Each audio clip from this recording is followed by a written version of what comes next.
public comment. For the 5 minutes, we have several people who signed up. Ms. Lee Barrios is our first speaker.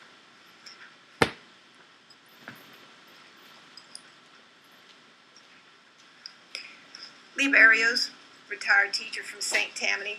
I wanted to give an update for the public. I know you all are keeping track on a daily basis of what's going on with the Board of Education, the Common Core standards, and the proposed PARCC testing. But some of the public doesn't follow, and things seem to happen every day. Just as we're getting down to the wire of actually signing a contract for the new PARCC testing, things began to snowball. We've always wondered, where is the contract? How much is it going to cost? And Superintendent White never offered up that information even to the legislature. When he spoke before or was interrogated before the House Appropriations Committee, the question was asked, why didn't he get approval and submit a financial statement for the new testing?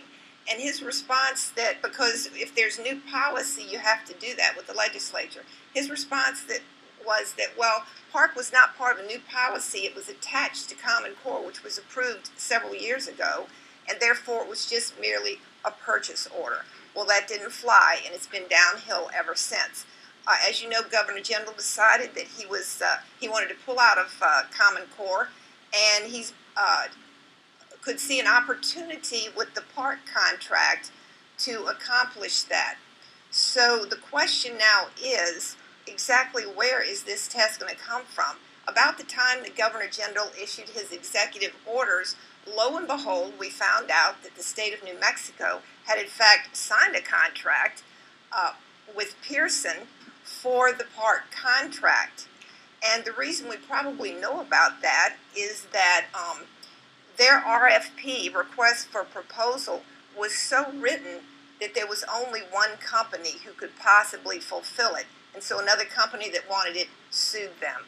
So we found out about that. So I got a copy, printed out a copy of that contract, and it's interesting to note, it's pretty obvious that New Mexico signed that contract virtually on behalf of all the other PARCC states, because the costs for the test are predicated on the number of tests that are purchased.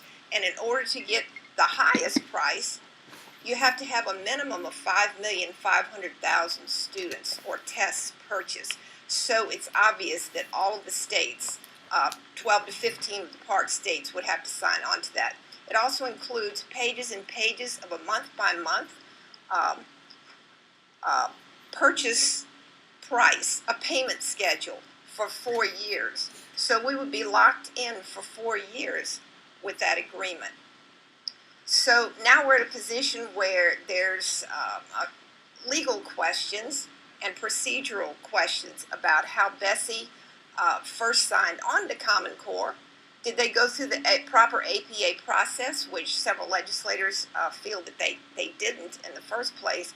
And then the question of how PARCC is actually going to be contracted for. So I wanted the public to know that. I need to be shut down. And how expensive the proposition is for this test. Everybody agrees now that the implementation was botched. I think even the Board of Education admits that, but of course they say anything new, it's going to be a testing period.